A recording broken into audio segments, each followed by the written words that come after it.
Ánimo. Gracias, presidente.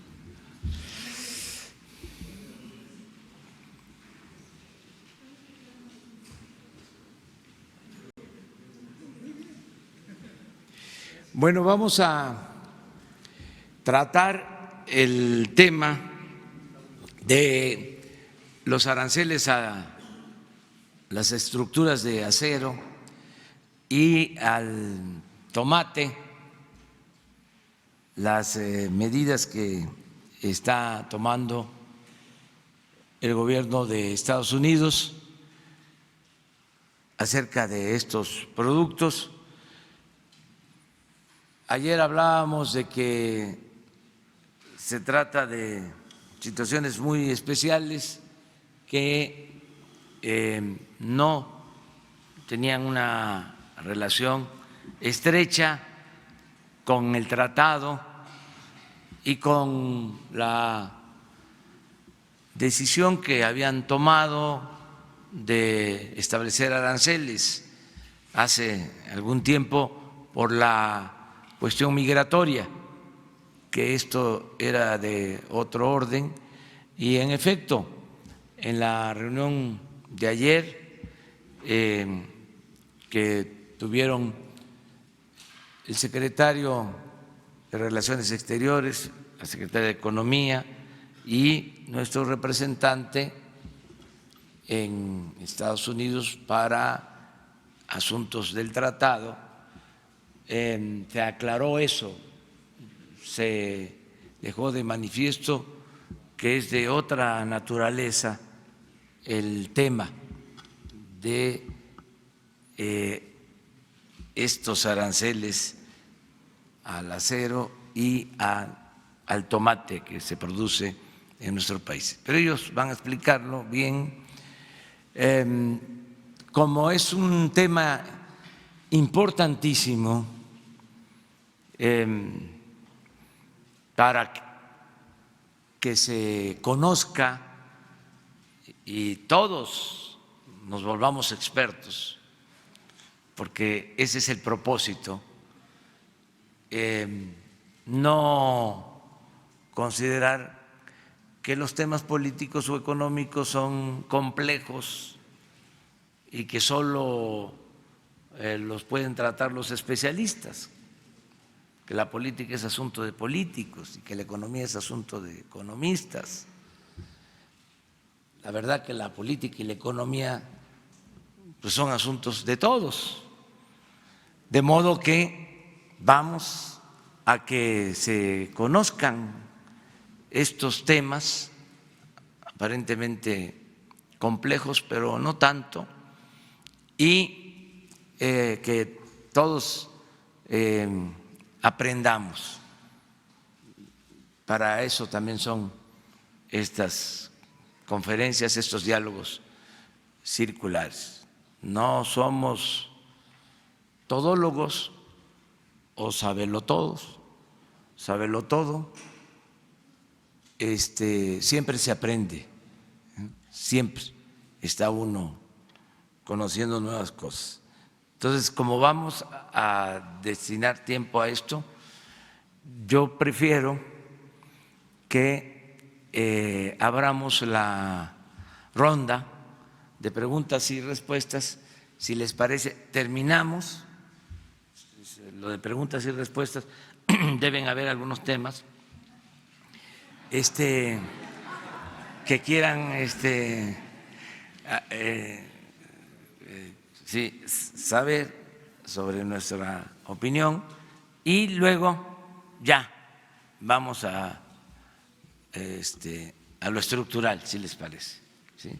Al fondo. Ya se quedaría Marcelo y Graciela y Jesús Seade, que están aquí acompañándonos.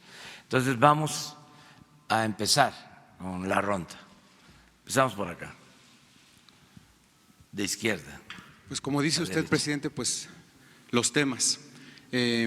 Presidente, ayer sobre esta carta que escribió el secretario Ursúa, queremos que usted le ponga nombres, porque él volvió a poner sobre la mesa, digamos, estas diferencias que tenía con su gobierno.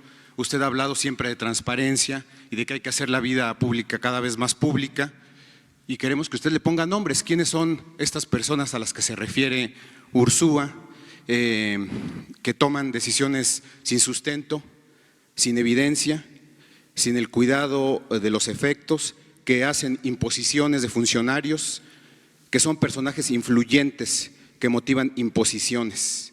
¿Quiénes son, presidente? Mire, en un gobierno democrático y en un gobierno que tiene como propósito transformar al país, siempre existen diferencias, discrepancias. Si se tratara de gobiernos conservadores, de mantener el statu quo, de no llevar a cabo cambios, pues la vida sería muy plana, nunca sucederían cosas. Así es la historia política de México. En las 3 transformaciones, pues han habido muchos movimientos, inclusive las 3 transformaciones que se han llevado a cabo se han hecho por la vía armada, ha habido violencia. Nosotros estamos llevando a cabo una transformación de manera pacífica, sin violencia, la 4ª transformación. Pero eso no significa que no haya movimientos o discrepancias. Hay reajustes. Nosotros estamos comprometidos a cambiar la política económica antipopular, entreguista. Lo planteamos. La gente, considero, votó por nosotros, pero también votó para que se modificara la política económica, que resultó un fracaso, que benefició a una minoría y empobreció a la mayoría del pueblo, lo que ya hemos dicho y vamos a seguir sosteniendo. Entonces, pues es un proceso de transformación, hasta podríamos decir que se trata de una ruptura. Y he dicho que no es un simple cambio de gobierno, es un cambio de régimen. Entonces, esto lleva pues a que haya puntos de vista, discrepancias, que se produzcan incluso enfrentamientos al interior del mismo gobierno, del mismo grupo. ¿Ruptura interna? No tanto, sino diferencias. O sea, lo importante es que el gobierno continúa su marcha sin problema, porque ya no somos nosotros los fundamentales, no somos los hombres los más importantes, las mujeres, sino es el proceso de transformación que está echado a andar. He dicho que antes de que termine este año queremos dejar sentadas las bases para la transformación y vamos deprisa, y no nos vamos a detener, los cambios van. Entonces, es mejor acostumbrarnos y entender el contexto, las circunstancias de cambios que se van a seguir dando. Incluso pueden haber hasta otras renuncias. Yo nada más les pongo de ejemplo, por eso es importante la historia.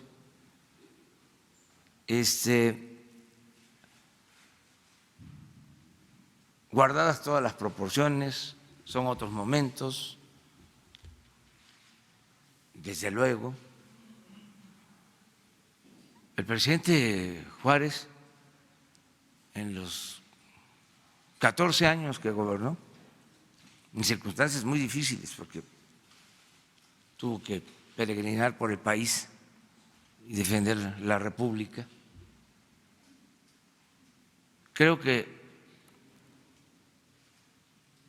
llevó a cabo como 30 cambios en la Secretaría de Hacienda.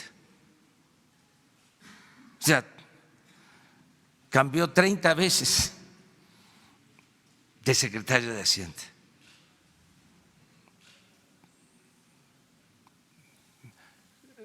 Francisco Villa fue 6 meses gobernador de Chihuahua. Hizo cosas importantes.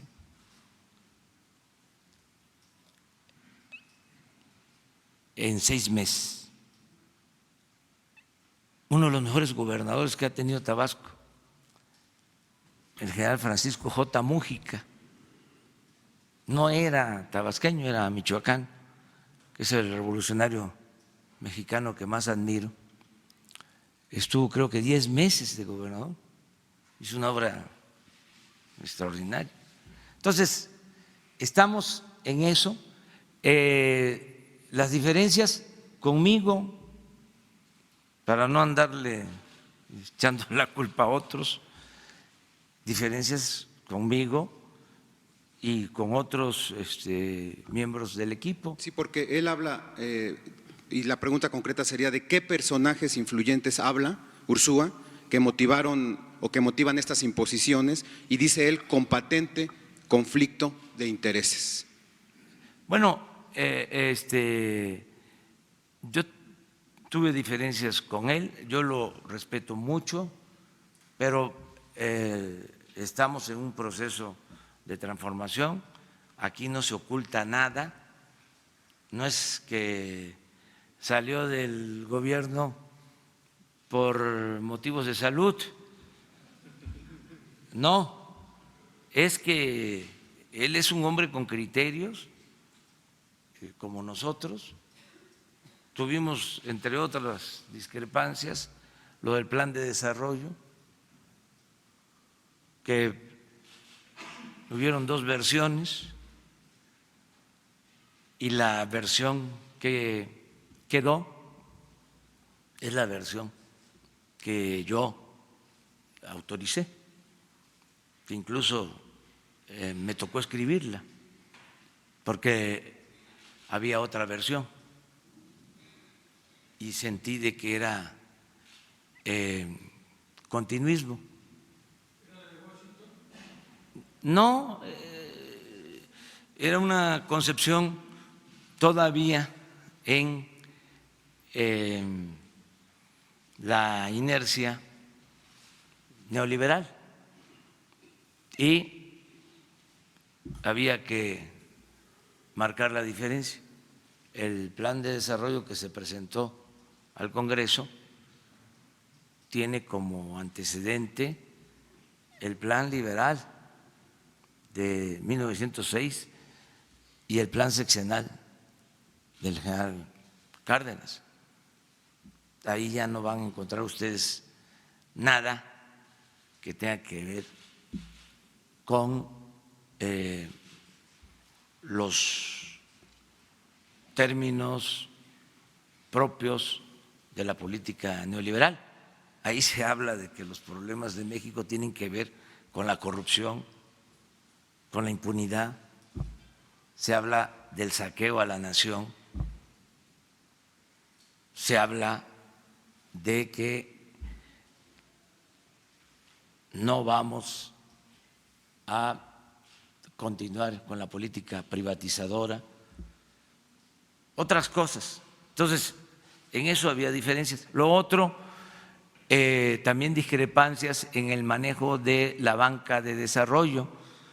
Yo le encargué a Alfonso Romo que ayudara en la coordinación para el funcionamiento de la banca de desarrollo y no había en esto acuerdo o sea, había diferencias entre ellos, notorias. Entonces uno de los personajes es Romo.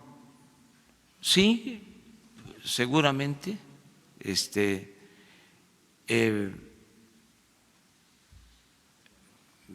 eso era algo pues evidente, tenían diferencias, y con otras áreas. ¿Buenrostro, presidente? ¿Raquel Buenrostro? No, no, fíjense que eso no. No, Raquel no. Raquel tiene discrepancias porque a ella le toca aplicar la política de austeridad. Imagínense, se tomó la decisión para poner orden y no permitir la corrupción en compras de gobierno. Se tomó la decisión de centralizar las compras de gobierno en la Oficialía Mayor de la Secretaría de Hacienda. Entonces, ¿quién está ahí? Raquel, que es una mujer extraordinaria, honesta y que yo respaldo, porque está sometida a fuertes presiones, porque pues era la compra de las medicinas, estamos hablando de eso, la compra del papel, la compra de los alimentos, la compra de los combustibles. El gobierno en su conjunto compra 1 billón de pesos al año.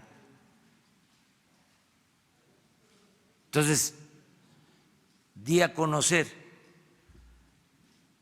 hace unos 8 días en el Zócalo que llevamos de ahorros, y apenas va a la mitad del año, llevamos 113,000 millones de pesos. Entonces, la que está a cargo de que se cumpla este propósito es Raquel Buenrostro, y la meta es ahorrarnos 200,000 millones de pesos. Entonces, por eso a ella pues la ven con malos ojos, porque es la que tiene la responsabilidad de llevar a cabo las compras y de establecer las condiciones para la contratación de servicios. No lo pueden hacer las dependencias. Por ejemplo, el papel para los libros no estuvo a cargo del responsable administrativo de la Secretaría de Educación Pública, sino de la oficial mayor de Hacienda. Todo esto lo explico pues, para que se tengan todos los elementos. Entonces, no es diferencias o no había diferencias con Raquel. Hubo diferencias con quien presentó su renuncia al Seguro Social, Germán Martínez, que también le agradezco porque nos ayudó en un tiempo y también de manera libre decidió renunciar, como lo hizo Carlos. Y otras diferencias también se tuvieron con el SAT,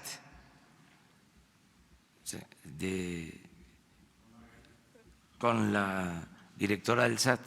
Esas son, o sea, en general, y pueden haber otras, pero nada extraño, no es para rasgarse las vestiduras.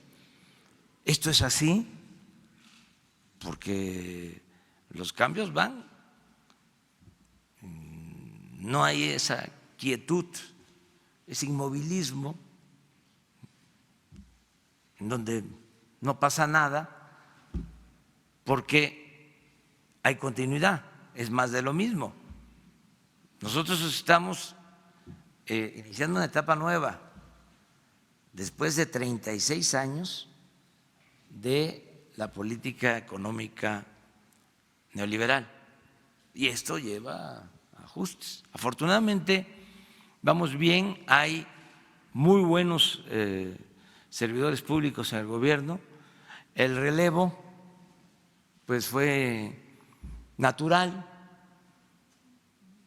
es el subsecretario de Hacienda.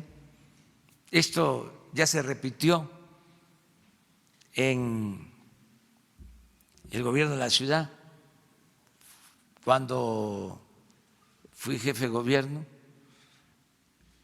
Ahí estuvo Carlos, él decidió salirse para ir a la academia. Entró Gustavo Ponce y luego de lo que sabemos sobre lo de Gustavo Ponce, entró Arturo y él concluyó. Incluso cuando yo ya no estaba, él siguió con Alejandro Encinas como secretario de Finanzas, y es una gente que le tengo confianza, está bien formado, es un profesional de la economía, tiene experiencia, es honesto y tiene sensibilidad social. Entonces, ahí van las cosas, vamos bien, y tiene que ver mucho con el ambiente, la atmósfera de libertad que hay en el país y en el gobierno. Ya no es aquello de que no puedes hablar, no puedes expresarte, no puedes protestar. No, hay debate al interior del gobierno. Yo escucho a todos y concilio, y siempre me acuerdo de el mejor presidente que ha habido en la historia, presidente Juárez. Imagínense cómo tenía él que conciliar. Decía Comonfort que los problemas se resolvían con apretones de manos, y le contestaba Ocampo que los problemas se resolvían con apretones de pescuezos. Y el presidente ahí, en la conciliación, y Prieto y Ocampo y todos le tiraban la renuncia y les decía de que, bueno, ministros de Hacienda, de Relaciones, de Guerra, muchísimos. Y Ocampo fue como 2 o 3 veces de Hacienda en distintos tiempos. ¿Cuánto tardaban? A veces 6 meses.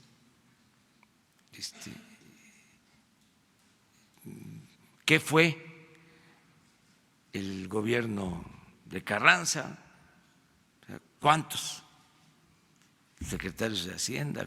Cada vez que hay un movimiento de transformación se dan estos cambios. Yo espero que no sean muchos, pero tampoco va a ser camisa de fuerza. Una de las cosas que hoy comentaba en la mañana es que cuando se habló de la renuncia, que me dijo Carlos que él estaba inconforme, me propuso que esperáramos hasta el sábado, que él iba a dar a conocer su renuncia. Y yo lo dejé en libertad, no le dije no des a conocer la renuncia, no la hagas pública. Y me dijo el sábado, pensando en que se podía generar un problema económico financiero ¿no?, de ajustes, los mercados, lo mismo. Le dije, no. Parte del cambio es que también actuemos de otra manera. Los mercados, pues sí, son sensibles y se ponen nerviosos y buscan confianza, pero también hay inteligencia. O sea, saben, los financieros tienen mucha información, más de lo que se imagina uno. Entonces, no, ¿cómo voy a estar una semana nada más esperando a que llegue el sábado para que demos a conocer una renuncia? Entonces el planteamiento fue ya, lo más pronto posible, vámonos. Y sí, hubo algún ajuste en el movimiento del peso, pero el peso está fortachón, o sea, aguanta, y se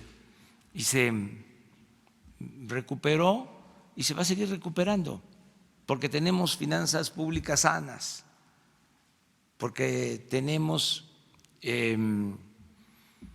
buena recaudación, porque hay un manejo del presupuesto ordenado, no hay más gasto de lo que ingresa, no tenemos déficit, no está creciendo la deuda, no hay inflación, al contrario, ha bajado la inflación. Entonces, estamos bien y continúan los programas de bienestar. Entonces, podemos llevar a cabo la transformación y vamos muy bien. Ayer hablaba yo precisamente de que no habían sobresaltos, problemas mayores. Las transformaciones, repito, que han habido han costado vidas humanas. Esta es una transformación muy profunda, igual que la independencia, igual que la reforma, igual que la revolución, y lo estamos logrando sin violencia, de manera pacífica. Entonces, vamos bien. Que hay debate, pues esto es consustancial a la democracia, ni modo que no vamos a estar polemizando. Tenemos posturas distintas. Además, siempre he dicho, me he esmerado en señalar de que desde siempre existe el pensamiento conservador en el país, siempre. Ni cuando pasó lo del Cerro de las Campanas y se expulsó a los extranjeros, que fue el momento estelar de la República y del liberalismo, que se pensó que ya el Partido Conservador había desaparecido. Pues no fue así. Se pensó de que ya no existía el Partido Conservador y que ya se alejaba la amenaza de predominio de ese pensamiento y de esa fuerza política. Pues no, se mantuvo. Y tan luego llegó Porfirio Díaz, resucitó y floreció y dominó. Luego vino la revolución y no pudo tampoco la revolución arrancar, ¿no?, el pensamiento conservador. Eso siempre va a existir, y qué bien, porque pues eso es parte de la democracia, de la diversidad, de la pluralidad, de las libertades. Entonces nada más es tenerlo claro y no estar pensando de que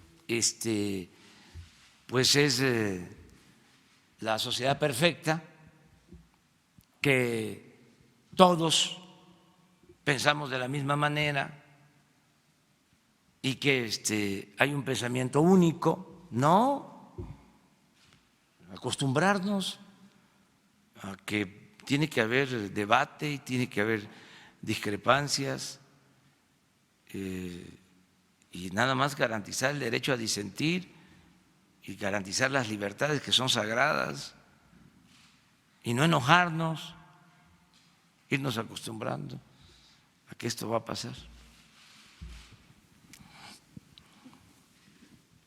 Buenos días, presidente. Montserrat Sánchez, de Reporte Índigo. Insistir en esta renuncia del secretario Carlos Ursúa, si esto no contradice a su discurso de austeridad y de cero conflicto de interés, a lo que él está denunciando, si no va en contra de la idea de la Cuarta Transformación, porque el pueblo no solo votó por usted, sino que también votó por un gabinete, y ver que este gabinete se está desintegrando, ¿qué mensaje le está mandando a la ciudadanía?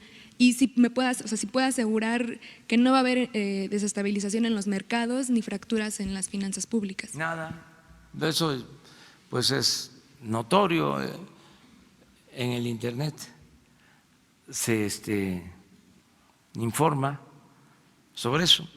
Hay que ver cómo está el peso, hay que ver cómo están las variables macroeconómicas, o sea.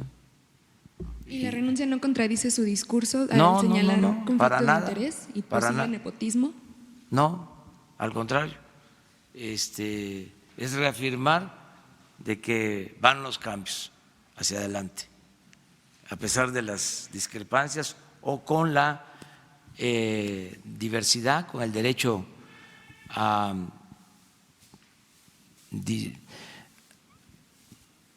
no estar de acuerdo pues, en todo. O sea, los cambios van.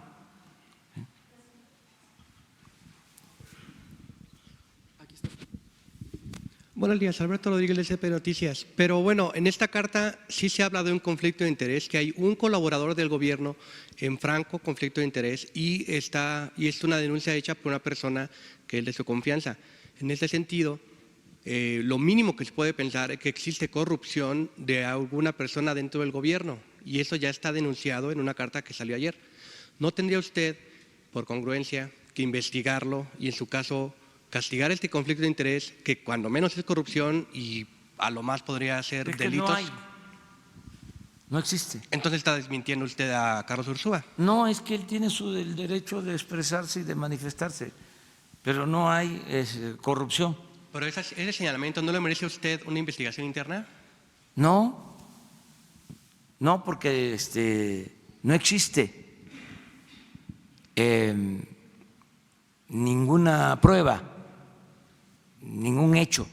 Hay diferencias, les hablaba yo de lo de la banca de desarrollo, pero no hay un crédito de la banca de desarrollo otorgado a una empresa, a un familiar de un funcionario. A ver, para aclararlo, y esto ayuda mucho. La banca de desarrollo en el periodo neoliberal se utilizaba para favorecer a los allegados al gobierno. Una vez aquí hablé de que el crédito para la planta de polietileno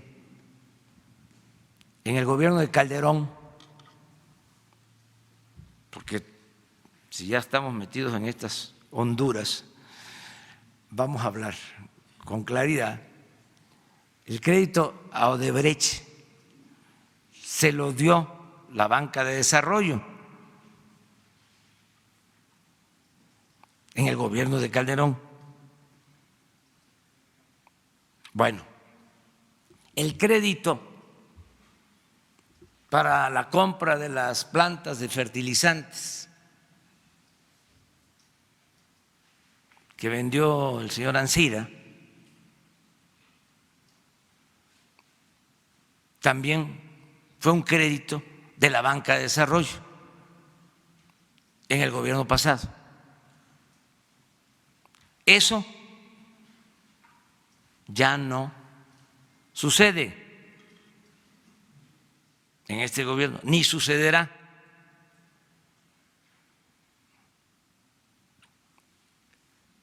¿Qué otra cosa podría ser motivo de corrupción o de nepotismo? El que se condonaran impuestos a empresas o a personas cercanas a los gobernantes, como sucedía en los gobiernos pasados. Como se padece a veces de amnesia, voy a estar recordando de vez en cuando, a ver si mañana recordamos cuánto se condonaba de impuestos a los de mero arriba, que no pagaban. Estamos hablando de miles de millones de pesos. Eso se terminó. Entonces, no existe nada de eso. Sí,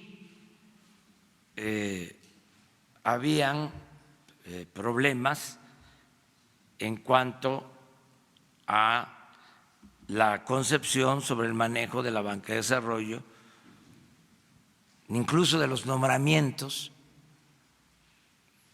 de el director de Nacional Financiera, que Carlos no estaba de acuerdo con ese nombramiento, pero de ahí a que se dieran créditos para beneficio de empresas o de personas, no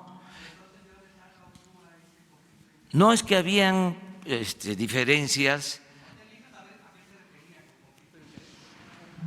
pues no sé, eso se lo tendrían que preguntar a él. ¿A usted nunca le mencionó que había algún funcionario en conflicto de interés? No, las diferencias con Alfonso Romo, pero yo no veo que exista conflicto de interés. O sea, pero respeto si esa fue una de sus inconformidades, respeto su punto de vista. Además que yo no lo comparto. Y además, pues yo estoy pendiente de todos. Bueno, estoy pendiente de mi familia, que no di a conocer un memorándum en donde no se acepta el influyentismo, el nepotismo, la corrupción de familiares, de mi esposa, de mis hijos, porque la gente votó por nosotros o decidió a favor de nosotros para que acabáramos con la corrupción. Ese es el mandato que tengo y lo voy a cumplir. Entonces, cero tolerancia a la corrupción. Imagínense que a estas alturas termine yo de tapadera o de alcahuete, que pierda yo mi autoridad moral, que es lo que estimo más importante en mi vida, que por eso no han podido destruirme políticamente hablando. Entonces, podrá ser muy mi amigo mi compañero de lucha de hace años, inclusive un hijo, mi esposa, pero no voy a permitir la corrupción. No la voy a permitir. Sea quien sea. Entonces, por eso, pues tengo mi conciencia tranquila, puedo salir a decir, pues esto que estamos ahora comentando. ¿Se acuerdan la carta de renuncia de Germán Martínez? Pues el destinatario era Ursúa. Y aquí pues, son los destinatarios de Ursúa, son otros, pero es así esto, Romo y yo mismo les estoy diciendo, ¿qué pasa? Pues que hay respeto, ¿sí? Yo respeto mucho a Carlos, pero tenemos diferencias, o sea, tuvimos diferencias. Les hablaba yo del plan de desarrollo, imagínense lo que es eso, que me presentan un plan de desarrollo y lo veo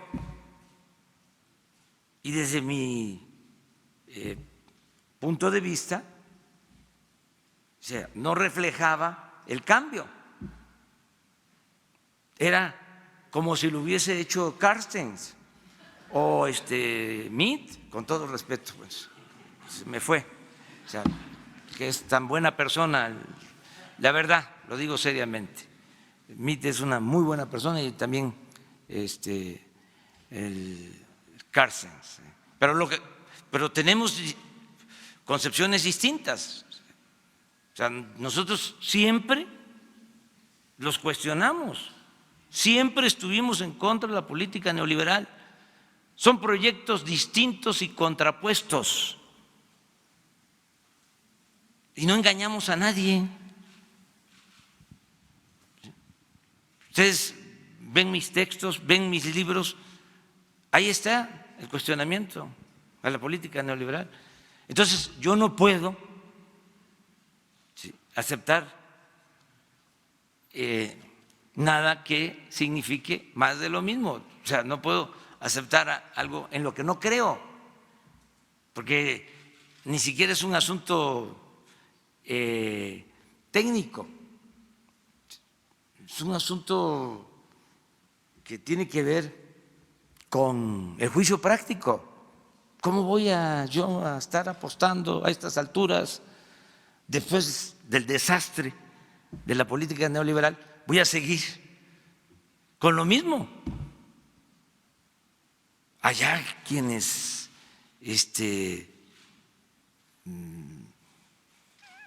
defiendan ese dogma, allá ellos. No, lo que pasa es que hay una atmósfera, estoy hablando de un cambio. No es, ¿qué pasa cuando se cae la Unión Soviética? Imagínense quienes se forman en esa manera de pensar, con esas ideas, pues es lo mismo. Ya no vamos a seguir con la política neoliberal. Y no es fácil porque fueron 36 años. ¿Qué pasaba en el gobierno? ¿De dónde eran los servidores públicos? ¿De qué escuelas? Todos de escuelas que defendían ese pensamiento, esa política económica. Hasta hace poco en el Banco de México, con todo respeto a su autonomía, con todo respeto, creo que de 7 vicegobernadores, uno era de la UNAM y es su abogado. Uno, 6 de una de las escuelas más famosas de los últimos tiempos. Y Hacienda cundida, llena de profesionales de esas escuelas. Pues está bien, porque ellos estaban aplicando una política. La gente quiso un cambio y nosotros lo estamos llevando a cabo y ya pues vamos a que participen otros profesionistas, no solo de una corriente de pensamiento, eso es todo. Buen día. Hola, presidente. Una pregunta. Arturo Herrera llega a Hacienda. ¿Habrá cambios en lo que tiene que ver con la banca de desarrollo para que pueda trabajar? No va a haber ningún cambio. No, continúa lo mismo. Los mismos. Sí, sí. Esto fue una discrepancia, ya lo expliqué en qué términos. Tiene que ver también con el carácter. Cada quien tiene su carácter. Yo celebro mucho eso. En Carlos, en Germán, el decir no, lo celebro, porque ¿cómo era antes? Era siempre decir sí. Sí, señor. ¿Qué horas son? Las que usted diga que sean, señor. Las que usted quiera que sean. Siempre es el sí, señor. Y el sí, sí, sí, sí. Nadie decía no. Yo una de las cosas que me siento más orgulloso en mi vida es que estaba en Tabasco, 1983, y hubo una propuesta de democratizar al PRI. Yo venía de trabajar en las comunidades indígenas y se llegó a la conclusión de que yo podía llevar a cabo la democratización del PRI. Luego entendí que eso era muy difícil. ¿Estaba echado a perder o qué? No, es muy difícil democratizar un partido de Estado. Su esencia es otra. Entonces, pero intentamos hacerlo. Que los dirigentes de los pueblos, que se llamaban comités seccionales, no los eligieran los presidentes municipales, sino que se eligieran en asamblea. Un poco lo que había hecho Carlos Madrazo, o quiso hacer antes, cuando llegó a la presidencia del PRI. Que bueno, los resultados ya lo sabemos. Oiga, presidente. Pero no, es que es muy interesante esto que te voy a comentar. Entonces llegó el momento, tardé 9 meses, nada más, porque cuando iba la democratización, pues dijeron, esto no se permite, esto no es así, porque pues empezaron a quejar los presidentes municipales y en un bloque fueron y se manifestaron con el gobernador en aquel entonces, mi maestro González Pedrero, y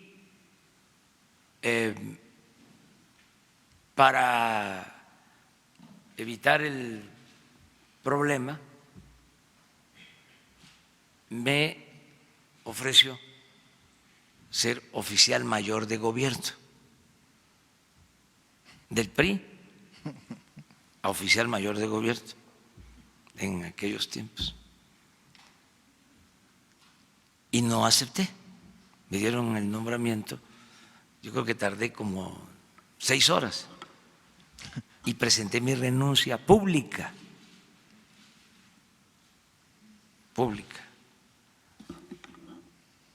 Y es de las cosas que más me llenan de orgullo, el haber dicho no a ser oficial mayor de gobierno en aquellos tiempos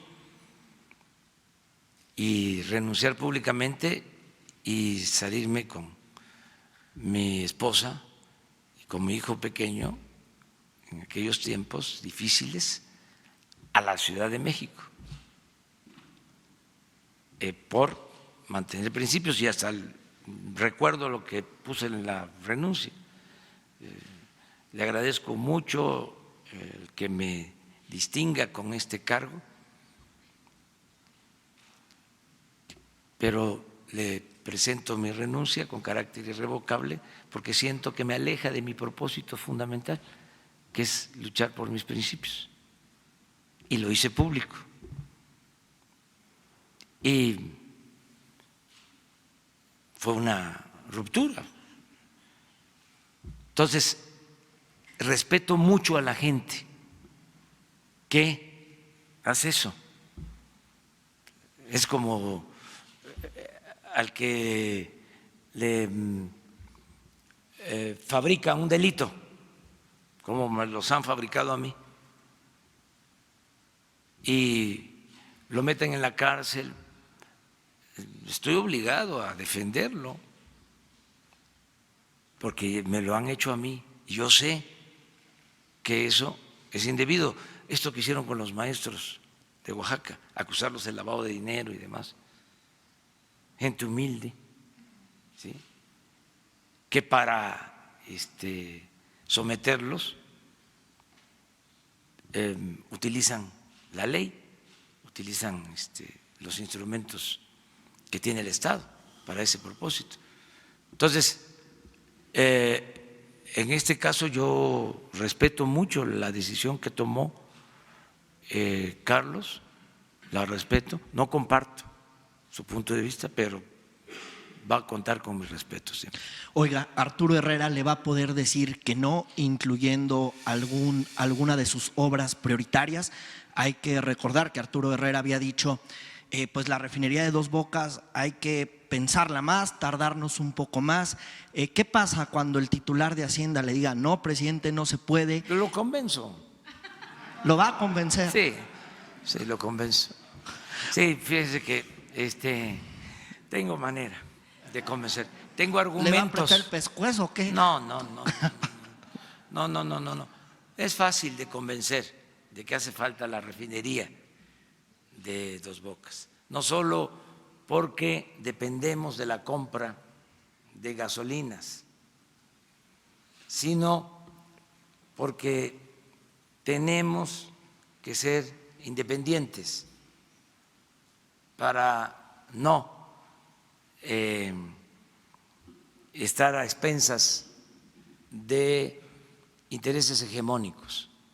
La refinería de Dos Bocas no solo va a producir gasolina, nos va a permitir ser más libres y más independientes. Con la llegada de Arturo Herrera no se va a someter a ninguna revisión de sus obras los programas ya prioritarias. están Van aprobados. Hay un plan de desarrollo aprobado por el Poder Legislativo. ¿Quieren saber hacia dónde vamos? Lean el programa de desarrollo, que por cierto ahora con más razón lo vamos a editar y lo vamos a distribuir, si se puede, casa por casa, para que todos conozcan cuál es el proyecto de nación. el nuevo proyecto de nación. Porque algunos dicen, ya no es neoliberalismo, ¿y qué es ahora? ¿Qué es lo que se va a llevar a la práctica? Pues no es nada más de acuñar el título. Yo podría decir libertad, justicia, democracia, honestidad, soberanía. ¿Cómo lo resumo? Puedo decir progreso con justicia. ¿Cuál es el modelo? Crecimiento con bienestar. O sea, es cosa de buscar el título, pero ya no es lo mismo. Y lo conceptual, lo fundamental, está en el documento, en el plan de desarrollo. Oiga, y en este cambio de régimen, ¿cómo decirle a los empresarios, cómo decirle a los inversionistas que México es tierra fértil y que hay confianza para poder invertir en el país? No hay que decirles, lo saben, son muy inteligentes. Por eso están invirtiendo, por eso México tiene la confianza de inversionistas extranjeros y desde luego tiene la confianza de empresarios nacionales. Ya no quiero parecer propagandista. Antes se le llamaba a la publicidad propaganda. Son de los cambios que se han dado. O sea, porque la propaganda se suponía que tenía que ver más con las ideas y la publicidad más con los productos.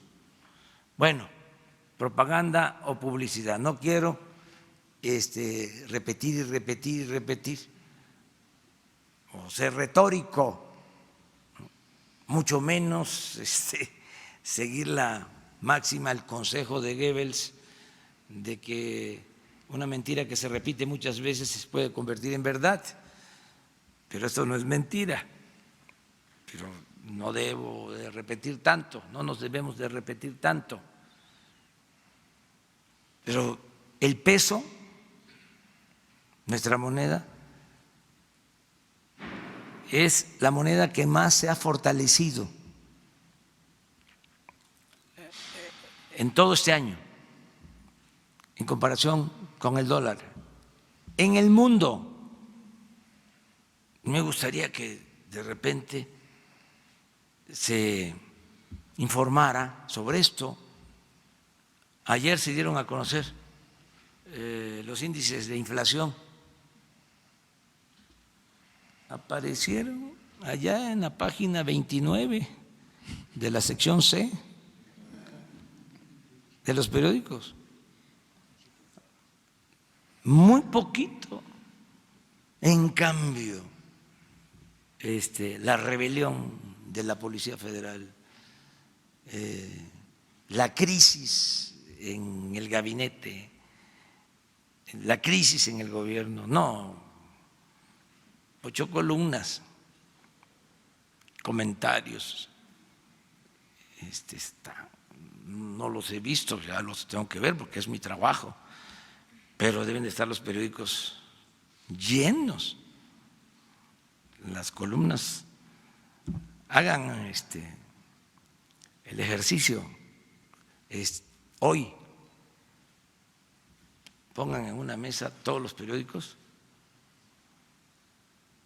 y cuenten las columnas. Por eso había un periodista que el maestro Reyes Razo seguramente conoció, extraordinario, un escritor,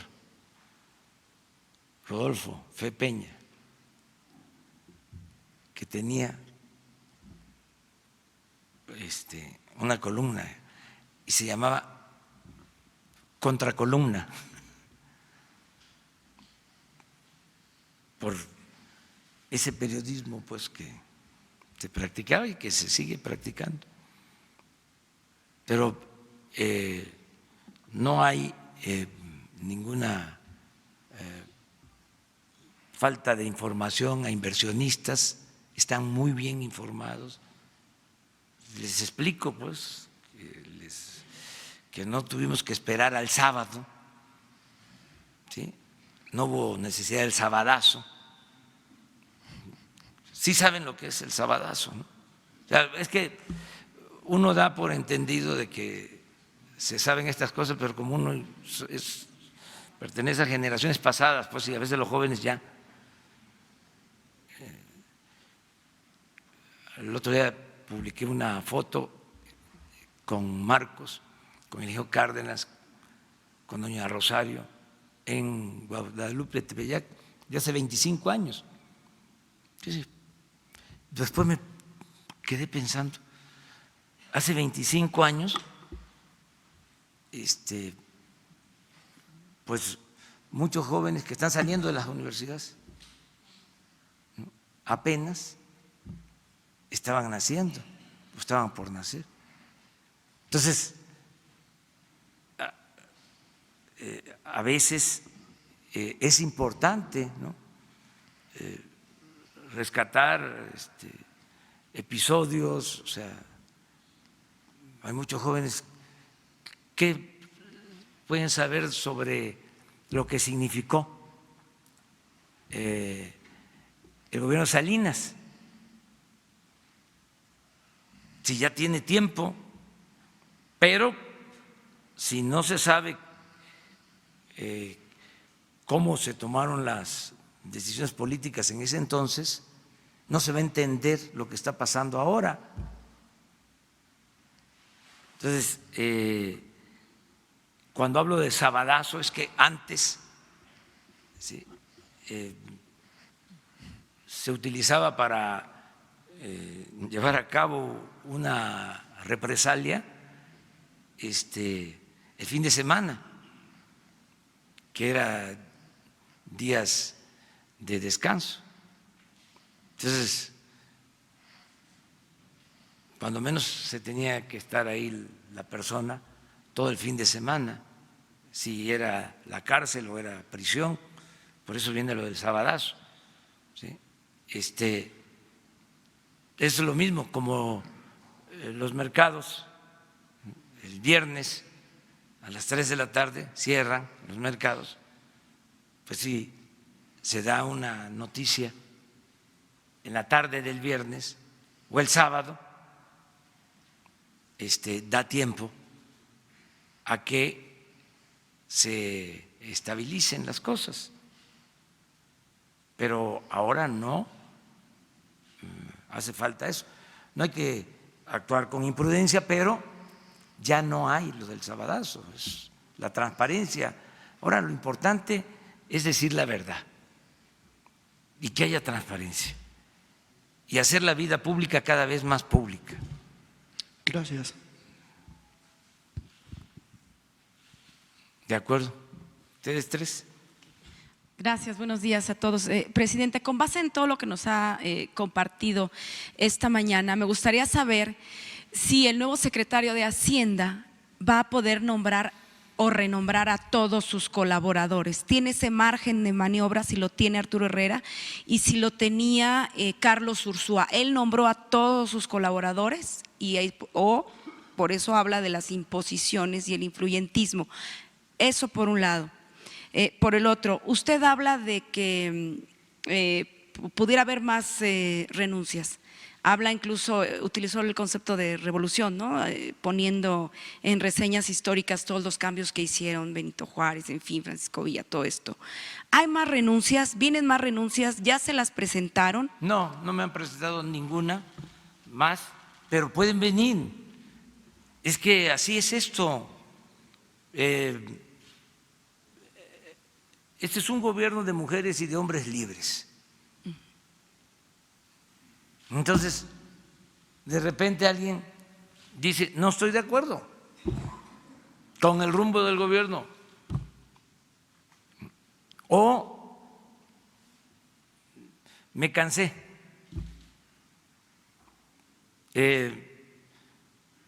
O me están ofreciendo otro cargo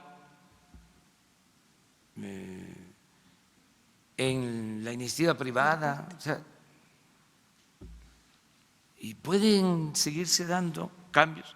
Lo que sí quiero dejar en claro es que no se va a mover en nada la forma de hacer política y la decisión que tenemos de acabar con la corrupción y con la impunidad. Y agrego que vamos a atender a todos, a escuchar a todos, a respetar a todos, pero la preferencia se le va a seguir dando siempre a los necesitados, a los pobres. Por el bien de todos, primero los pobres. Y en ese sentido, ¿Herrera va a mantener a todo el equipo? Sí, porque son buenos servidores públicos. Acerca de tu pregunta, ¿a quién nombró Carlos? Pues a Arturo. Él lo nombró. En el caso del SAT y, por ejemplo, el caso y él de nombró desarrollo. a la subsecretaria de Egresos. En el caso del SAT yo propuse a Margarita, porque es una mujer inteligente, honesta, y es un área que nos importa muchísimo, porque si algo había era que se concedían privilegios fiscales. Ese era uno de los signos, una de las expresiones más claras y descaradas de la corrupción de los influyentes, de los que no perdían ni siquiera su respetabilidad. Por eso mañana voy a poner aquí en la pantalla lo de la condonación de impuestos, porque parece que pasó de noche. ¿Cuánto se condonaba de impuestos? A muy pocos. Esto en otras partes podría ser motivo de un escándalo, de cómo se obligaba a todos a pagar impuestos, menos a los potentados, a los influyentes. Es un escándalo. Eso no pasa en ningún lugar del mundo.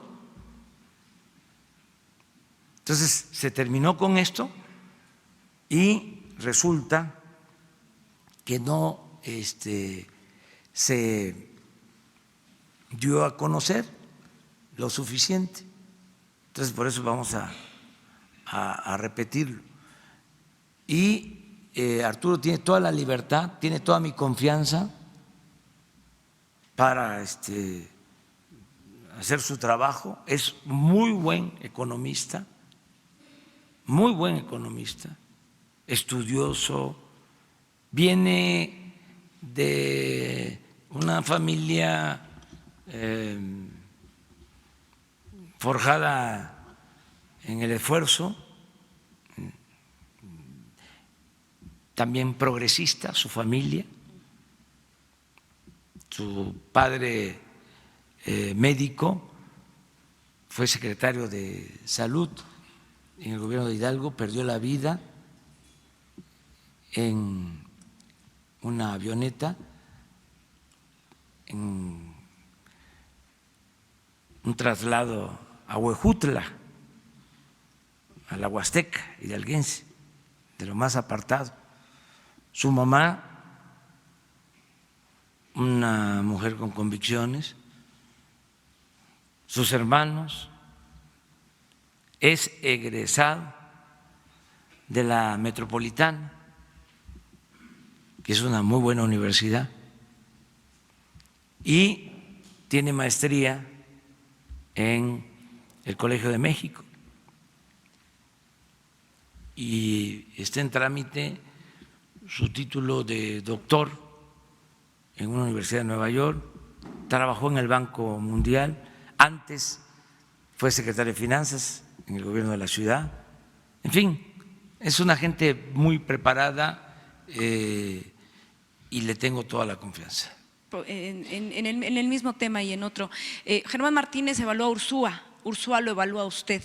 ¿Al presidente de México le gusta que lo evalúe Sí, su propio gabinete? Claro, y el pueblo. Además, sí, yo tengo ¿No que… se enoja? No, y tengo ¿Seguro? que mandar obedeciendo.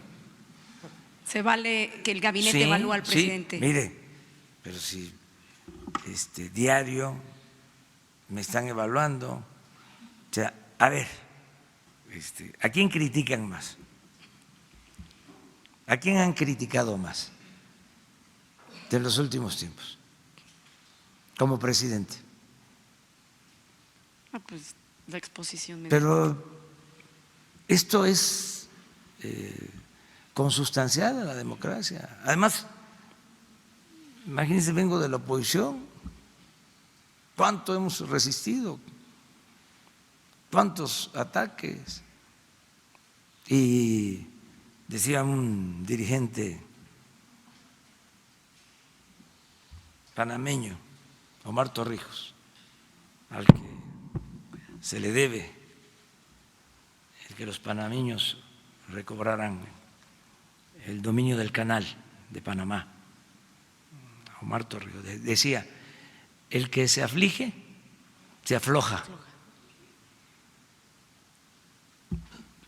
Entonces, y además, no tanto es no afligirse para no aflojarse, es ver la vida con alegría, sin amarguras, y estar feliz de servir al prójimo.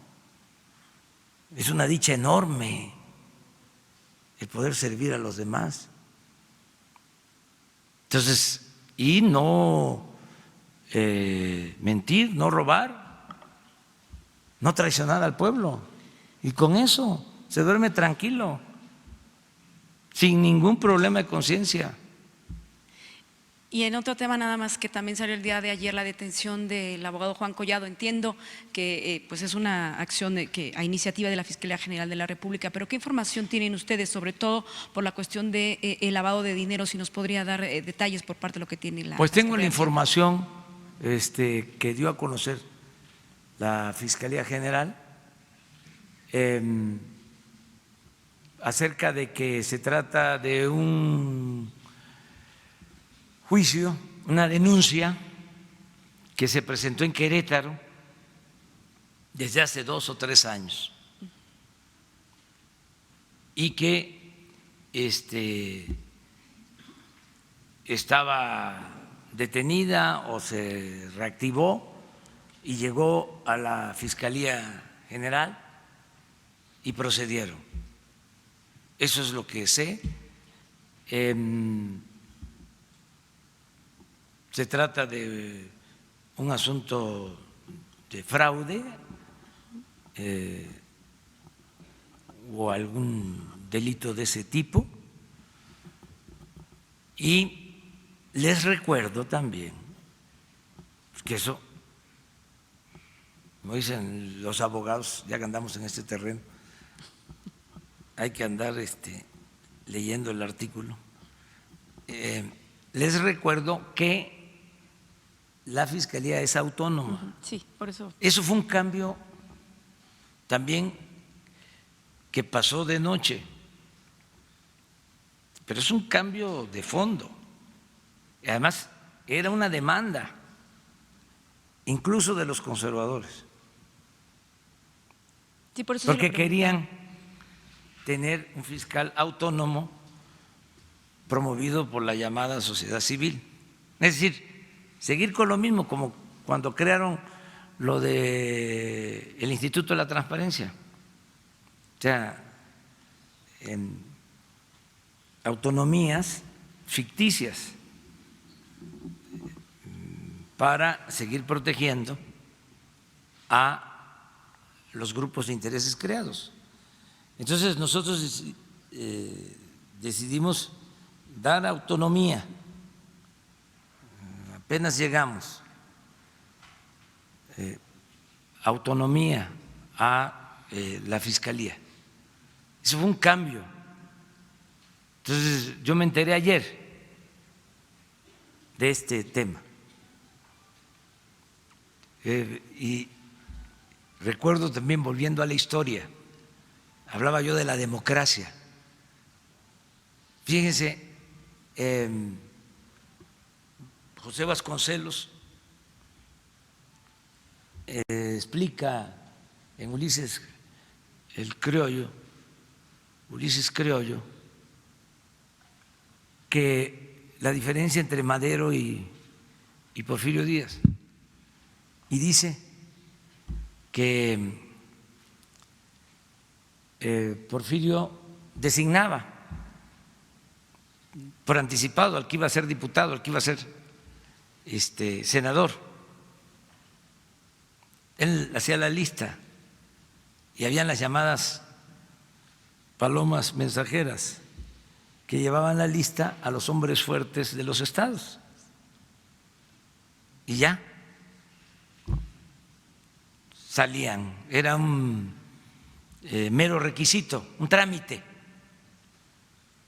En cambio, dice Vasconcelos, Madero se enteraba por la prensa de quién había ganado en un distrito y respetó hasta a sus adversarios. Entonces, me gusta eso, que en el caso de la impartición de justicia, antes era el presidente y daba la orden al procurador. Hasta hace poco. Y le caían encima a alguien por consigna del presidente, por decisión del presidente. Ahora ya no es así. Ahora es la Fiscalía General. Y yo lo que hago cuando hay un presunto delito, enviar a la Fiscalía, sin consignas. Gracias. Isabel. Buenos días, señor presidente. Pues ya casi dijo todo, ya estamos por terminar. Nada más, usted dijo dos cosas ayer, lo de la botella vieja que no tiene vino nuevo, y dijo que hay rechinidos. Entonces yo le preguntaría, ¿la edad de Ursúa tuvo que ver? ¿Se le están quedando viejitos sus colaboradores, señor? No, puro jovenazo. Mira, Isabel, lo de la edad es más que nada un estado de ánimo. A eso me refiero. Un estado de ánimo, ¿sí? Entonces, la gente mayor, que merece todo el respeto, está muy animada, ¿sí? Entonces, y los jóvenes, igual o más, hay mucho entusiasmo en el pueblo. Hablo de vino nuevo porque es otra política y ya no se puede meter vino nuevo en botellas viejas. Es bíblico porque no es religioso, es la historia de la humanidad. ¿Sí? Entonces, no se puede llevar a cabo una nueva política con los mismos esquemas de la política neoliberal, tecnocrática. Y eso cambia completamente. Y no es fácil, porque es un asunto de colonización mental. Son 36 años. Entonces, lleva tiempo. Cuando les hablaba de el plan de desarrollo, de estas diferencias, se pensaba que era hasta ilegal que yo hablara de saqueo, de minoría rapaz, como en un plan de desarrollo se van a poner esos términos, esos conceptos, se van a usar esas palabras. Eso no es un plan de desarrollo, porque había un esquema. Ahora tengo que presentar el informe. Lo mismo, no va a ser igual. Claro que vamos a presentar los anexos técnicos y demostrar todo lo que estamos diciendo, pero el texto lo voy a hacer, lo voy a escribir. Señor, y en cuanto a los rechinidos, ¿podemos esperar despidos? Porque ya dijo que renuncias iba a haber, pero ¿despidos? No. Me refiero que rechina porque creo que hay hasta una canción veracruzana así, un son. Rechine y seguirá rechinando. Porque tenemos el mandato de cambiar, tenemos la convicción de que debe de haber un cambio verdadero, tenemos la voluntad de hacerlo y tenemos el aplomo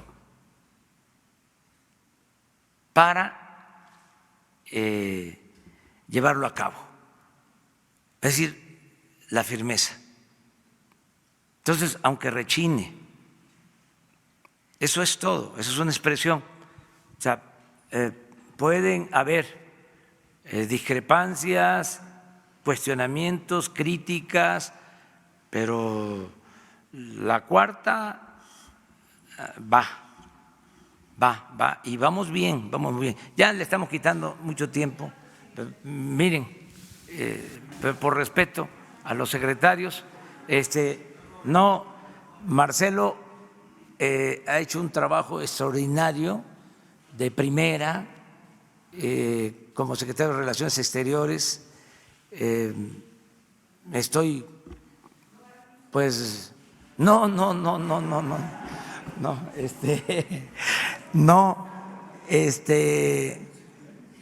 muy bien, nos ha representado con mucha dignidad. Graciela, lo mismo, extraordinaria secretaria de Economía.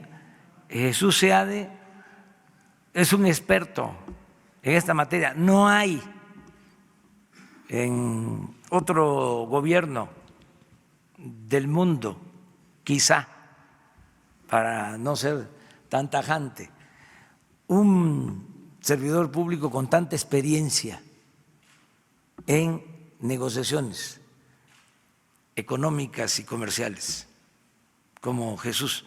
Entonces, son de primera. Entonces, por respeto a ellos, pues ya me tengo que ir. Muchas gracias. Adiós.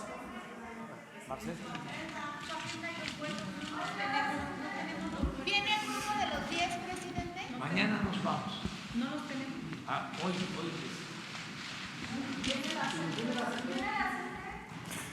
Bueno. Sí. ¿Y el grupo de los 10?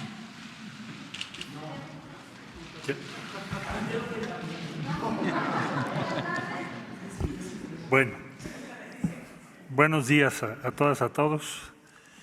nos pidió el señor presidente que preparáramos un informe, una explicación respecto a la naturaleza y alcances del tema reciente de algunas disposiciones relativas al acero y a los tomates. Solo decir muy brevemente, porque ya el tiempo va en contra nuestra, que hay que tomar en cuenta en primer lugar que Estados Unidos es la economía más grande del mundo todavía y México es el principal socio de los Estados Unidos. Dicho de otro modo, tenemos una relación económica que es, o podríamos calificar, como de las más grandes del mundo, más intensas, pero también más grandes del mundo en volumen, en complejidad, entre dos países.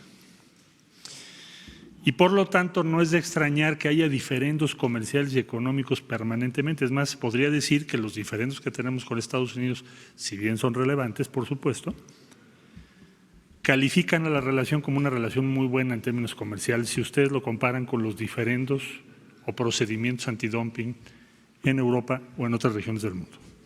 Le voy a ceder el uso de la palabra a la doctora Graciela Márquez, que va a explicar esto que acabo de sintetizar de esta forma, y después, pues si ustedes así lo desean, contestamos algunas de las dudas que hubiese.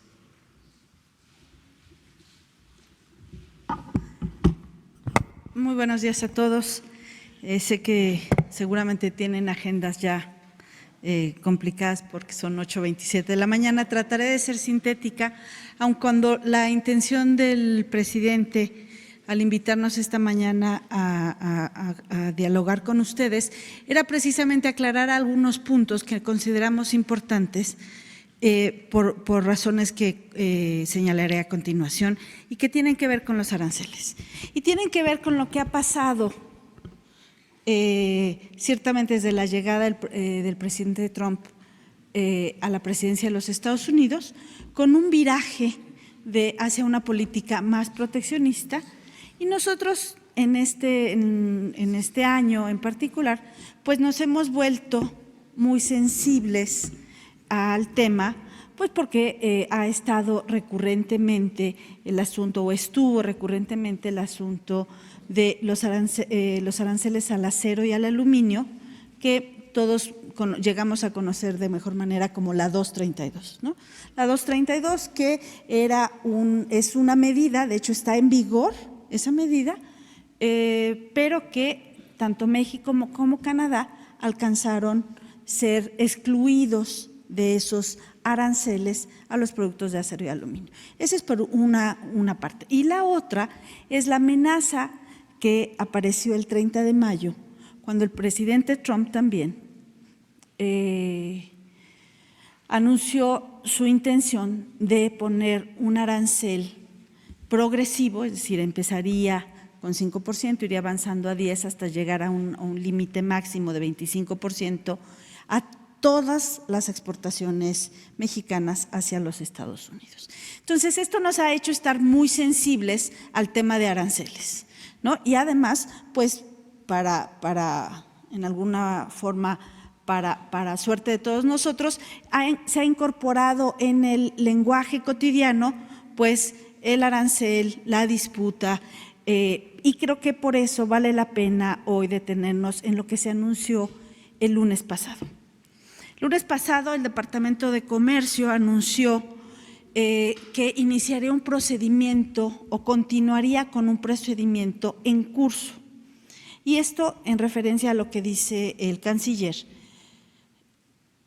Esta relación tan compleja, tan amplia, de gran profundidad, entre México y los Estados Unidos, hace que es de tal tamaño el intercambio comercial que hay mecanismos para solucionar algunas de las diferencias existentes. Y entre ellas están las investigaciones por prácticas comerciales desleales. Estas prácticas comerciales desleales las hacen cada Secretaría de Economía, Departamento de Comercio. Nosotros en la Secretaría de Economía tenemos la unidad de prácticas comerciales internacionales que se encarga precisamente de eso. Si una empresa mexicana dice yo me siento afectado porque llegan productos de país X, para no personalizar, del país X, y esos productos en ese país X se están vendiendo más caros de lo que lo quieren vender en el país, es que están tratando de llegar al país con una práctica comercial desleal. Y se inicia una investigación. El lunes, entonces, el Departamento de Comercio de Estados Unidos anuncia el tema, o hace público, porque nosotros ya lo sabíamos desde febrero, hace público que va a poner unos derechos de manera provisional a productos de acero estructural. ¿Qué quiere decir esto? Son vigas, tubos, viguetas y otros productos similares, y se da a conocer. Coincidentemente ese día, por recomendación del trabajo de la UPSI, yo firmé también la imposición de aranceles de parte de México a otros 3 productos, unos venían de Rusia, unos venían de Brasil y unos de China.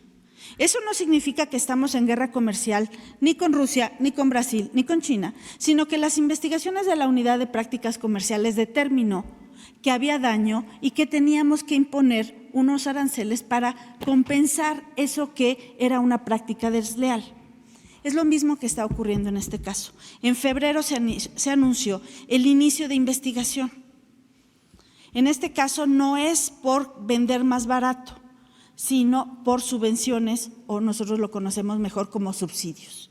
¿No? Que hay subsidios, se está subsidiando esa producción y al momento de llegar al mercado norteamericano, entonces va a ser más barato relativamente, pero de manera injusta. Entonces el Departamento de Estado inicia un procedimiento de investigación. Esto es habitual, entonces, como les decía. Nosotros tenemos contratado un despacho en los Estados Unidos para dar seguimiento a esto. La Secretaría de Hacienda tiene este despacho y le da seguimiento. De febrero a la fecha asistimos a audiencias, a reuniones, a aclaraciones, juntas, contestamos cuestionarios durante todos estos meses. En mi reunión bilateral con el secretario Ross durante el CEO Dialogue en Mérida, Yucatán, uno de los temas que toqué con él era el de la investigación en curso sobre acero estructural. Lo mismo ocurrió el día 30 de mayo que me reuní con él, el día 3 de junio, disculpen, que me reuní con él en Washington, en la capital de los Estados Unidos. Asimismo, en llamadas de trabajo que tenemos cotidianamente, tanto desde a nivel de los titulares del secretario Ross y mi persona, también la subsecretaria de Comercio Exterior se ha encargado de dar seguimiento y entra en comunicación con su contraparte en los Estados Unidos. Entonces, acero estructural no tiene nada que ver con 232. 232 está fundamentada en una legislación distinta, donde se argumentaba que México atentaba contra la seguridad nacional de los Estados Unidos. Eso lo resolvimos en mayo. Tampoco tiene nada que ver con la amenaza de aranceles a todas las exportaciones mexicanas.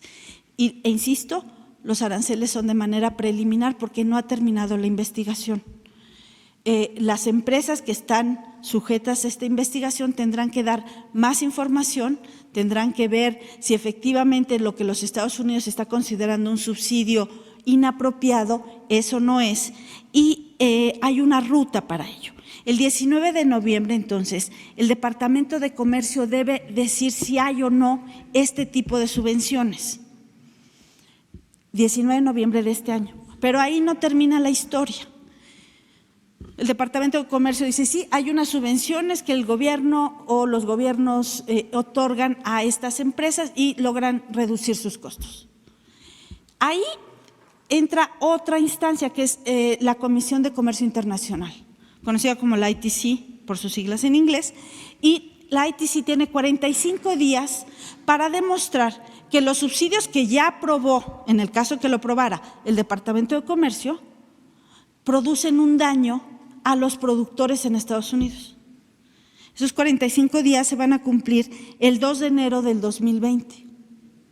Entonces, estamos en una investigación en curso, hemos tomado cartas en el asunto en términos legales, institucionales, de cabildeo, de acompañamiento, y lo seguiremos haciendo, porque es nuestro trabajo cotidiano en la Secretaría de Economía.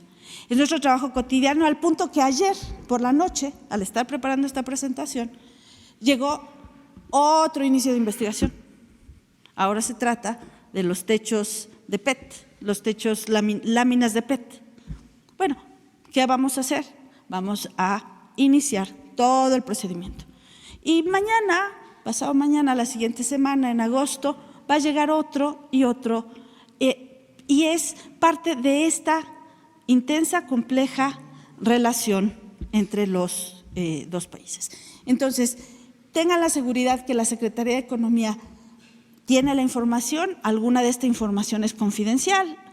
Yo, por ejemplo, he preferido no dar el nombre de las empresas, aun cuando está publicado en el boletín de los Estados Unidos.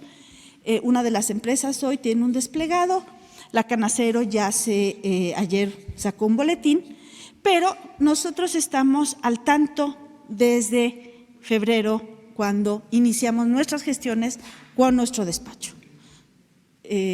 Cuando tengan alguna duda, yo me pongo a su disposición para saber.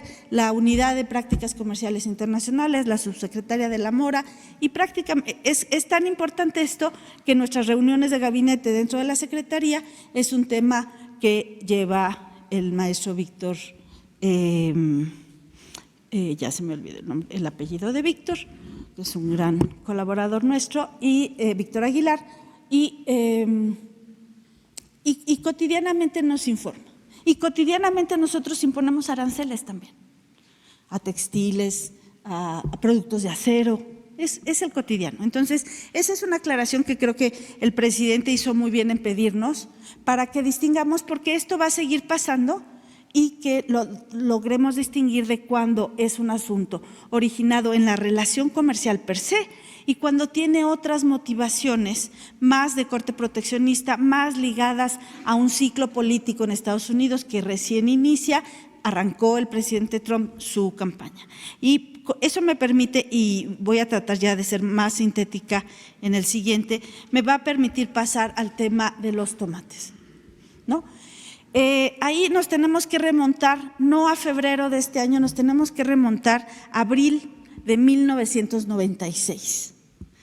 En ese año, los tomateros de Florida y algunos otros de los Estados Unidos solicitaron una investigación antidumping, esto que les decía de que venden más barato en el mercado internacional que en el mercado doméstico, y el Departamento de Comercio inició su investigación. Y sin embargo ahí la resolución preliminar era que sí había un margen de dumping.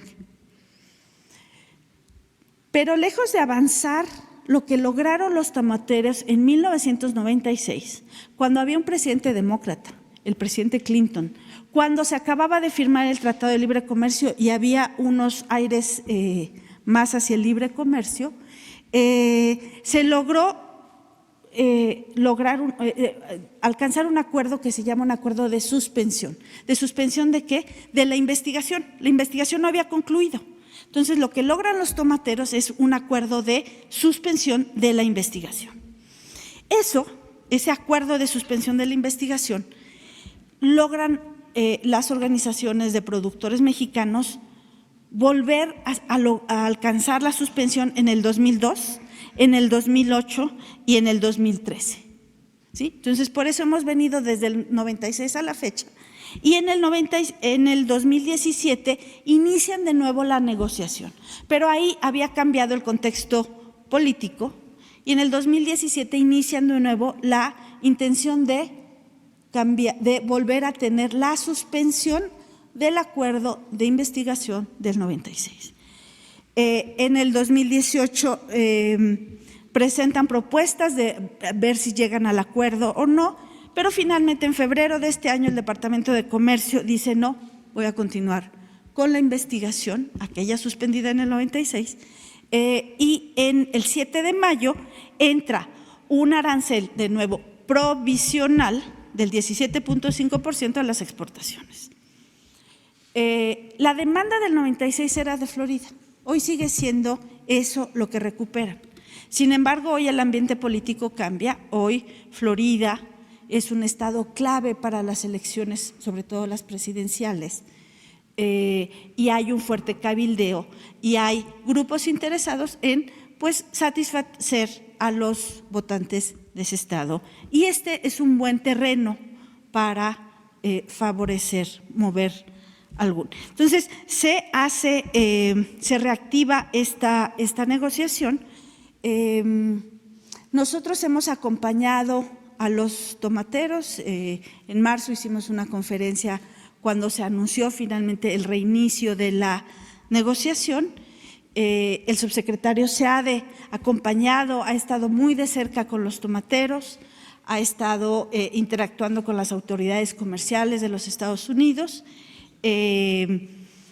pero se ha llegado a posiciones muy intransigentes de parte del Departamento de Comercio. Y cuando digo posiciones muy intransigentes es que lo que se les está pidiendo a los tomateros es muy rígido. Entre otras cosas, está una revisión del 100% a los embarques de tomate en frontera y un plazo de hasta 72 horas, entre otras cosas y otras rigideces. Esta rigidez pues demuestra que hay otras motivaciones. De nuevo, yo mencioné el caso en las mismas reuniones, en las mismas llamadas que tengo con el secretario Ross, excepto en Salvador, que fui a buscar una cita, pero de ahí en más, en todas las reuniones y todas las llamadas que tengo, mencionamos todo lo que traemos en agenda en esta relación. Y el del tomate es otra. Dado el empantanamiento de las posiciones, el 20 de mayo pasado, la Asociación Mexicana de Horticultura Protegida y el Consejo Nacional Agropecuario presentaron un amparo en la Corte de Comercio Internacional de los Estados Unidos para protegerse de la medida de la imposición de los aranceles provisionales. Sin embargo, el 6 de junio de este año fue rechazado el amparo. Entonces había una posibilidad de una defensa legal y esa fue rechazada, y entonces hemos seguido en que los tomateros presenten toda la evidencia para decir que no hay dumping y que será posible entonces llegar al acuerdo de suspensión. En la fecha para presentar la resolución, el término que tiene el Departamento de Comercio es el 19 de septiembre próximo. Y este viernes, el viernes 12, es la fecha límite para que los tomateros presenten información. Yo he pedido una llamada, una vez más, con el secretario Ross. Están en las oficinas poniéndose de acuerdo si es hoy en la tarde o mañana por la mañana para decir por qué la rigidez, cómo es que podemos ayudar a destrabar y alentar un acuerdo que lleve a lo que pues ha venido ocurriendo en los últimos años. ¿Y por qué es importante? La exportación de los tomates es el tercer producto agrícola de exportación de México, después de la cerveza y del aguacate. 1 de cada 2 tomates que consumen en los Estados Unidos son de origen mexicano. Entonces, el pico de gallo sí es muy mexicano, o el guacamole que lleva jitomate. Alcanza una cifra estimada de $2,000 millones y el 95% del jitomate mexicano que se exporta encuentra su mercado en los Estados Unidos. ¿Y por qué esta enorme concentración? Pues es producto del éxito de los productores mexicanos.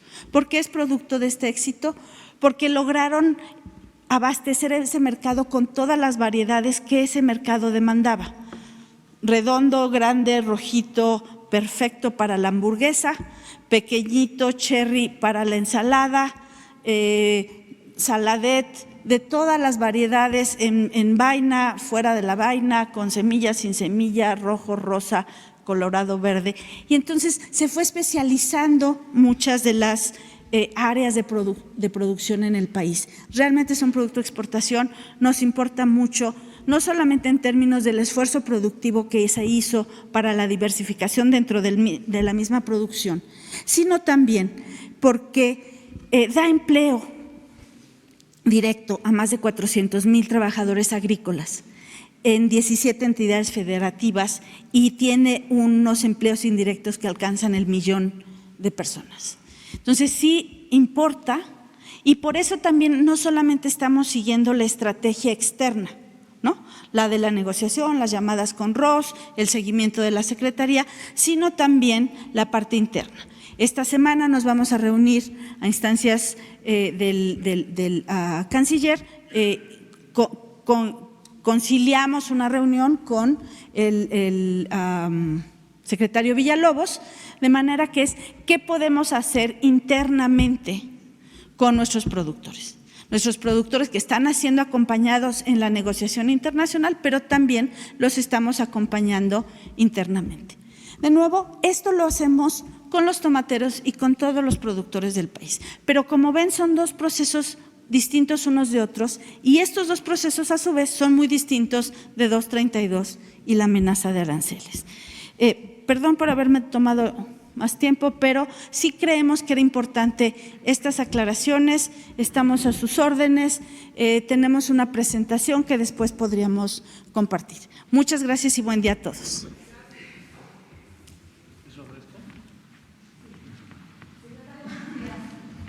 Sí. ¿Cuál es la defensa estratégica que va a seguir la Secretaría, tanto para el acero estructural y también para… Porque los tomateros hablan de una caída del 30% de las exportaciones, pérdidas incluso por esta tarifa. Más de $400 millones al año. En fin, son dos situaciones distintas, pero lo que no tienen claro… Pero yo le escucho, Sí. Lo que no tienen claro es cuál es la defensa, o sea, la defensa tanto del acero como de los tomateros. Pues me extraña que no la tengan porque hablamos cotidianamente con ellos. Pues sí, a ver, el acero lo sacó muy puntual y me extraña mucho justamente porque el 4 de febrero estábamos con nuestro despacho en la defensa del sector. Creo que lo que quisieran a lo mejor sería que lo pusiéramos en los medios, pero muchas de estas son investigaciones en curso, debemos ser muy cuidadosos. Y luego, justamente como es una investigación, si uno revela su estrategia, pierde parte de ello. ¿Qué fue lo que pasó en 232? En 232 todo el mundo me preguntaba, secretaria, ¿cuándo nos va a decir qué va a hacer en 232? Pues nunca, porque fue justamente lo que fuimos haciendo, fuimos construyendo la estrategia, la fuimos consultando, la fuimos midiendo, fuimos tocando las fibras de distintos lugares hasta que logramos que nuestra postura, nuestra digamos, alianza estratégica con Canadá diera resultado. Pero nunca la expresamos abiertamente, a veces la compartimos con algunos sectores clave. ¿Cuál es la estrategia? Lo que sí tiene que quedar claro, y no es que sea oculto ni mucho menos, lo que tiene que quedar claro es que estamos en el tema y que tenemos los instrumentos, el personal y la experiencia para desahogar estos temas. Y aprovechando otra Sí, cuestión claro. que tiene que ver con las minas, que es un tema muy recurrente por parte, o era del presidente, ¿habrá una idea de revisar la ley de minas y cómo va esta revisión que está haciendo la Secretaría respecto a 500 concesiones, o no 5,000 concesiones que no todas tendrían por qué cancelarse, pero sí un número importante de esas estaban a punto de finiquitar y bueno, es un porcentaje también importante del Producto Interno Bruto lo que representa esta industria? ¿Cómo va esto? Pues va bien. Me gustaría hablar más de aranceles, pero voy a contestar la pregunta. La revisión era muy importante. Necesitábamos llegar y saber, las concesiones tienen una fecha de caducidad cuando se expiden originalmente, pero también si uno no paga los derechos que le dan el uso o el usufructo de la concesión, también se pierde después de determinado plazo. Ese trabajo, esa información no estaba sistematizada en la Secretaría.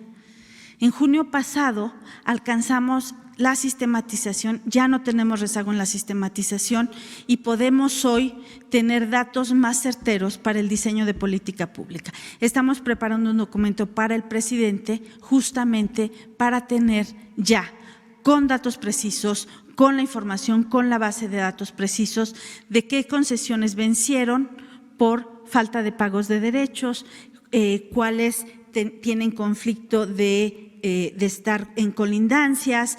En fin, tenemos ya toda la,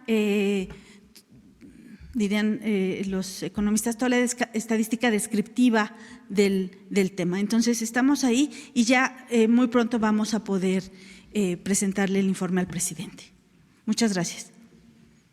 Yo creo que tomamos otras dos y ya, ¿no? Si les parece bien. No, yo tengo que decir, pues puras mujeres hoy. No, aranceles, ¿no? Como quieran, bueno, como quieran. Bueno, ya atrás, aunque no sean puras mujeres. Sí, dígame. ¿La imposición de aranceles va a tener algún impacto en los empleos, sobre todo en el acero? ¿Y de cuánto se estima que pueda ser este daño preliminar? Va a tener, si pasan de ser provisionales a definitivos y si las empresas con el arancel pierden mercado en los Estados Unidos. Entonces, tendríamos que ir distinguiendo porque además los aranceles provisionales que ahora se pusieron no es el mismo. Se van de un rango de arancel muy pequeñito de 0, por ahí traigo el número, 0.1% hasta 74%. Es un rango bastante amplio a distintas empresas, distintos productos. Entonces, sí tendríamos que hacer el estimado y ver cómo ese arancel les permite o no seguir siendo competitivos en el mercado estadounidense. ¿No? En cualquier caso, será una decisión de las empresas el reducir su producción, el mantenerla y decir la mantengo porque ya tengo un mercado, porque soy competitivo, ¿no?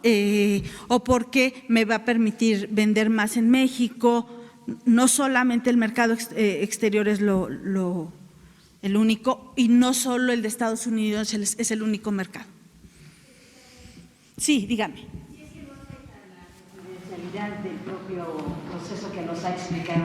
Gracias, Rocío Méndez, Noticias MBS. Pero, ¿qué tan ciertas son estas acusaciones o abiertos temores del gobierno del vecino país del norte y en particular de su Secretaría de Comercio al respecto del subsidio?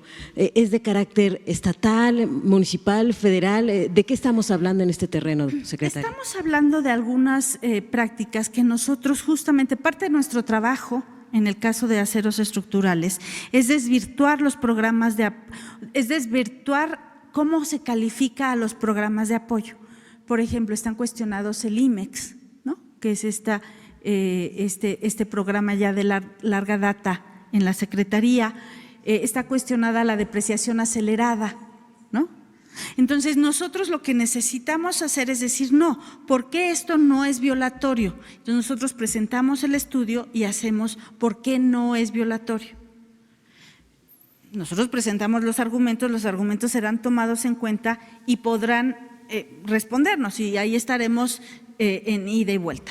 Pero también, dadas esta recurrencia, también en la Secretaría nos hemos dado a la tarea de hacer una revisión de todos los programas de apoyo y hacer que todos ellos estén en cumplimiento y que sean muy transparentes de esto no es dumping, esto no es subvención, más bien no dumping, sino esto no es subvención. Entonces, hemos querido rediseñar para tener más fuerza a la hora que estamos argumentando, ¿no? Entonces, esos son, digamos, dos de los que ahora recuerdo, depreciación acelerada, IMEX, pero también tenemos los argumentos para decir por qué esos programas de apoyo no lo son.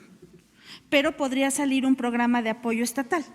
Entonces, ahí lo tenemos que ir a revisar, consultar con las autoridades correspondientes y ver. Por eso también es muy importante que la Secretaría de Economía esté coordinada con programas de estímulos a la inversión, programas de estímulos a las empresas, la llegada de empresas extranjeras, por ejemplo, que a veces los estados pues le dices yo te doy el terreno, pues yo te doy el terreno más le copeteo. Bueno, a veces eso tenemos que ser cuidadosos, que esté en regla, en orden con los tratados internacionales. Una más y de verdad nos tenemos que ir, una disculpa. Sí. ¿También hacerle una pregunta al secretario Marcelo? Por supuesto. Jocelyn Gutiérrez de Político.mx. Secretario, para preguntarle qué tanto se está usando este recurso políticamente hablando de imposición de aranceles y si podemos esperar que pues esta medida aumente. Siempre hay una representación de intereses, porque evidentemente los promoventes, y así está establecido en el sistema de comercio, tú presentas una denuncia antidumping, se tiene que investigar, puede concluir con una sanción, se puede recurrir, etcétera, etcétera. Entonces es evidente que en el caso del acero, pues algunos competidores en Estados Unidos les hizo daño alguna presencia de las empresas mexicanas y entonces promovieron esto. Pero no veo, y en el caso del tomate es diferente, en el caso del tomate sí se ve claramente una promoción, especialmente del estado de Florida, como ya lo explicó la doctora Márquez. Vamos a usar todos los instrumentos que la ley nos da en ambos casos, como ya aquí se explicó, para defender los intereses legítimos de los productores o de las empresas de México. Ahora, no esperamos en el corto plazo decisiones políticas de tipo general, que esa es otra cosa distinta, que es como si México de pronto resolviese imponer una tarifa a todos los productos de un país respecto a nuestras importaciones, o lo que vivimos hace unas semanas, un mes, respecto a la posibilidad de tarifas a todo el comercio entre México y Estados Unidos. Si tu pregunta es esa, no estamos esperando que eso ocurra en el corto plazo. Gracias a todos. Sobre la misma línea, secretaria, si nos podría hacer una mención rápida de qué aranceles ha impuesto últimamente México a Estados Unidos o a otros países. Los acaba de dar. Tenemos algunas cuestiones en acero en particular y en general, si quieren les saco un boletín hoy en la tarde exactamente de cuáles son. De verdad, muchas gracias. Y va a estar colgada la presentación en la página de la Secretaría. Gracias a todas, a todos. Gracias.